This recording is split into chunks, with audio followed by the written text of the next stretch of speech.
Lonzo Ball was thought by many to be a future star point guard in the NBA. Coming out of college, he had a very Jason Kidd-like stat line of 14 points, 6 rebounds, and 7.5 assists on 55, 41, 67 splits. His father basically swore that his son would be the best point guard in the NBA and was a future superstar. So naturally, the media played into that, and I'm sure you know the story. His first year with the Lakers was surrounded by a lot of criticism, especially with his jump shot. And fast forward a year and a half later, he's being traded to the Pelicans for AD. The first season with the Pelicans went very well for Lonzo. You could see the clear progress he was making in his shooting form, and it was showing with the percentages, as he shot 37% from 3 on 6.3 attempts per game. Then the season ended abruptly, and when the NBA came back in the bubble, Lonzo was just awful. Unfortunately for him, that play pretty much continued into this season. He's averaging 12 points, 3.8 rebounds, and 4.7 assists. Everything but the points is a career low. Now those don't sound like bad averages, but when you're shooting 39% from the field and 29% from 3 and only 58% from the free throw line on a measly 1 attempt per game, now we're starting to get into some real problems here. Lonzo has always been at his best as a lead ball handler and the hub of the offense. The problem is that this season, he's not been that at all. Stan Van Gundy was hired and immediately put the ball in Brandon Ingram's hands full-time, which is definitely the right decision, don't get me wrong, but it's not good for Lonzo. What's even worse is that the Pelicans now have Eric Bledsoe as well, who has a lot of the same limitations that he has. So basically, the situation for Lonzo, he's being forced into a 3-and-D wing role, except he can't shoot and he doesn't drive or draw fouls. So a lot of the times he's just kind of out there. Defenses don't respect his shot or ability to drive. A report did come out yesterday that the Pelicans won't trade him unless they get a, quote, significant return for him. If that's the case, then he won't be going anywhere. I don't know who is trading a significant amount of assets for Lonzo Ball, who is about to be a restricted free agent. So maybe he signs an offer sheet in the offseason and they don't re-sign him. The Pelicans do have Alexander Walker, who has been emerging, as well as 13th overall pick Kira Lewis, who has shown some flashes. But just to speculate, who are some teams that could use Lonzo?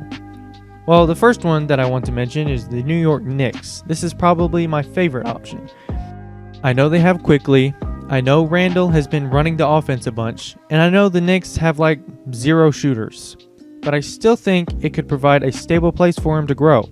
I mean, the transformation Thibodeau has brought to this Knicks squad is just unbelievable to me.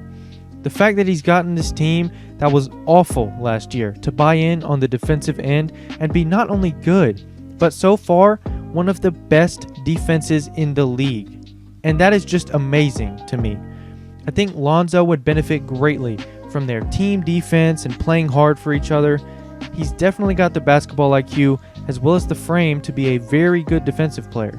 He's pretty good right now, but I think being under Thibodeau could really bring the best out in him on that end. Not to mention, he's an actual playmaker. No offense to anybody on the Knicks. Maybe his shot progresses, maybe it doesn't. Maybe he's still not able to be the hub of the offense like he's best with, and the Knicks certainly don't play in the fast break style that he thrives in. So it could be a horrible fit offensively. Who really knows? I just really want to see how good Zoe could be defensively under Thibodeau. And maybe there is a fit question with RJ Barrett, but like I said, I just want to see how he'd be under Thibodeau.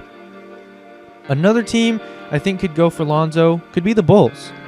Their current best playmaker is Thomas Satoransky, so clearly they can use an upgrade in that area. I mean, this one is way simpler than the Knicks one, honestly. The Bulls need a real point guard. Satoransky is fine as a playmaker, but I think he's honestly better off as a sort of playmaking wing, not your lead ball handler. Lonzo, on the other hand, thrives as the lead ball handler, and I think his playmaking, as well as his proficiency in the fast break, could certainly prove useful to this Bulls team, who have one player in particular who is one of the most athletic players in the league. He could find LaVine for lobs, find him on easy cuts to the rim. I think he could definitely get Zach LaVine a lot of easy looks at the rim. Whether the defense not respecting Lonzo's jumper or driving ability could hurt that a bit, I'm still not sure he can't be at least an average 3-point shooter. especially if he's just left wide open. He's also an obvious defensive upgrade at the position, no offense to Kobe White or anybody else. I personally think Kobe White would best be suited as a sixth man type of guard, a guy who can come in and play high 20s in minutes and score a bunch of points for you. But as an actual playmaking guard, I just don't think he has it. So yeah, an upgrade playmaking wise and on the defensive end for the Bulls point guard position. I mean, I'm not really sure what they would trade for him if a trade were to go down. They've got all their first round picks, but are they really giving one up for Lonzo Ball? They do have a ton of cap space this offseason, so maybe they offer him like 4 years, $70 million, and the Pels just don't match. I'm not entirely sure how much they're willing to pay him at this point. It is also important to bring up that the Bulls do have to re-sign Markkanen this offseason. Who knows how much they give him, or if they even retain him. But yeah, those are the only super realistic teams I can think of. Obviously, there are teams that I think Lonzo could help, or teams that could trade for him, and we can run a few of those real quick. I've heard the Mavericks thrown around a couple times, not by an actual report or anything, but just as people throwing them around because the Mavs need another playmaker next to Luka. I'm not really sold on that idea because, again, it would kind of make him an off guard again next to Luka, as he is on the Pelicans now, which would not help him personally at all. It might not help the Mavs either, considering Lonzo isn't super great in a half-court setting and can't shoot currently. The Clippers have also been said to have interest, and Lou Williams gets them right there with his $8 million. Lou Williams has also just kind of been weaned out of the rotation on the Clippers, so I think it could make sense for both sides. I mean, the only thing is, what are the Clippers giving in return? Is Kabengele and or Mann good enough for the Pelicans to take? I seriously doubt it. But it could definitely help the Clippers out since they've been looking for more playmaking. Other than that, I honestly can't really think of any more places, at least not ones that I think could potentially be a good fit, even if I did mention the Mavericks.